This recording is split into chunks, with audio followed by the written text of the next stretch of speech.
बनाए शायद याद नहीं होगा। उन बहुत हंसे वो लोग। उन्होंने कहा सब है भारत के नागरिक तो यहाँ रहते जो, बात तो उन्होंने सच कही थी। तो मैंने कहा वोट देने का अधिकार किस किस को? बोला सबको, जिन्होंने वोट देने की उम्र जो उस समय 21 साल थी, तो उनका 21 साल हो गए, सबको वोट देने का अधिकार है। तो मैंने उनसे पूछा 10 नाम मुझे घुमंतू परिवारों के बता दीजिए जिसका मतदाता सूची में नाम हो। वो सारे अधिकारी मेरे को देखने लग गए। एक ने जवाब दिया उनका कोई ठिकाना ही नहीं, आज कहाँ रहेंगे कल कहाँ रहेंगे, कैसे दे सकते हैं? तो मैंने उनको कहा कि जो चुनाव आयोग है और जिसमें स्पष्ट लिखा है, कई सारे नियमावली है, उसमें यह भी है कि कौन वोट दे सकता है, यानी कौन मतदाता बन सकता है। तो उसमें लिखा है सरसरी तौर पर 6 महीने से भी कोई वहाँ रह रहा हो, चाहे वो फुटपाथ ही पर ही क्यों ना हो, तब भी उसको वोट देने का अधिकार है। और उसका दूसरा ये होता है 6 महीने से वहाँ रहने का मतलब रोज़ रहने की ज़रूरत नहीं है। काम धंधा करके 2, 5, 10 दिन में 20 दिन में आता है, वहाँ रुकता है, उसके बच्चे रहते हुए चला जाता है काम धंधा करने, तब भी मतदाता बन सकता है। जब मैंने ये बात कही तो उन लोगों के कान खड़े हुए कि वास्तव में वोट नहीं दे, नाम नहीं लिखे तो तुम्हारी गलती है। फिर मैंने चुनाव आयोग से बात की, बात में निष्कर्ष निकला कि इनको हम जानबूझ करके वंचित कर रहे हैं, क्योंकि इनके पास किसी प्रकार का पहचान पत्र नहीं है। अब कभी कभी तो पहचान पत्र बनता है, शुरू में पैदा होते तो माँ के पेट से जब पहचान पत्र लेके नहीं आता है, वो तो यहीं बनता है। तो हमने कहा कि इसका पहचान पत्र बनाइए। तो थोड़े बहुत लोगों का उन्होंने जहाँ निवास था बनाया, मतदाता सूची में नाम लिखवाया, कुछ वोट देने लगे। लेकिन पिछले साल तक भी मेरी जानकारी में आया था, अभी भी 25% लोगों के मतदाता सूची में नाम नहीं है। जब पट्टा देने की बारी आई तो पता है चला कि इनके पास तो पहचान पत्र ही नहीं है।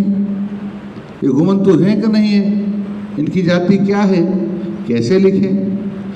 तो मेरे प्रिंसिपल सेक्रेटरी को निर्देश दिए कि इनका केन प्रकार हमको पहचान पत्र बनाना है। तो हम दोनों ने बैठ करके एक निर्णय किया कि ये जाति के फेर में तो बहुत दिक्कत हो जाएगी, इनको घुमंतू पहचान पत्र दे दिया जाए, केवल घुमंतू के नाम से। तो हमने एक कागज़ लिया, उस पर बनाया परफॉर्मा, जिसमें नाम, पता, जाति, कहाँ रहता है, वर्तमान में पिताजी का नाम क्या है, सब लिखवाया उसमें। और फिर तहसीलदार को निर्देश दिए कि इसकी पुष्टि करो।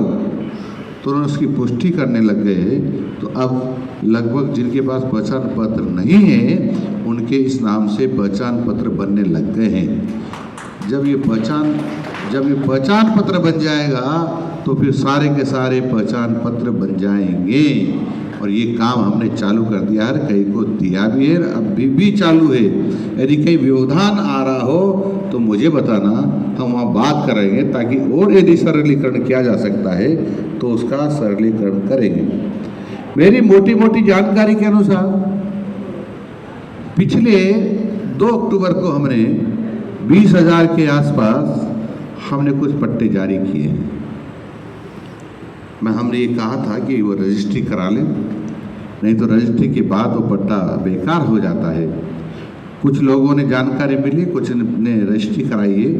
रजिस्ट्री कराने में पैसा लगता है, तो वह भी हमने सरकार से बात करके माफ़ करवा दिया है। अब पट्टे का, रजिस्ट्री का पैसा नहीं लगेगा। जाओ वहाँ और अपना कागज़ दो और रजिस्ट्री कराओ, तो आप लोगों को दिक्कत नहीं है।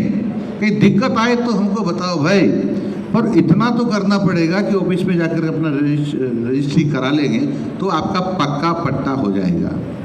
फिर हमने ये भी निर्देश दिए कि हम ऐसे नहीं मानेंगे, मौके पर जा करके उसको कब्जा दो और उसको बाउंड्री करके बताओ, ये तेरा बाउंड्री मतलब निशानदेही, चाहे चूने से करो, कैसे करो कि ये तुम्हारा ये भूखंड है, इस पे आपको बनाना है।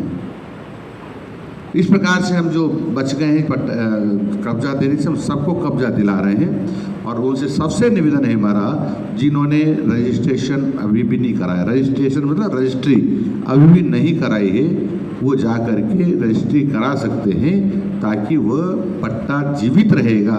नहीं तो कुछ दिनों के बाद वो पट्टा अपने आप मर जाएगा, वो किसी काम का भी नहीं रहेगा।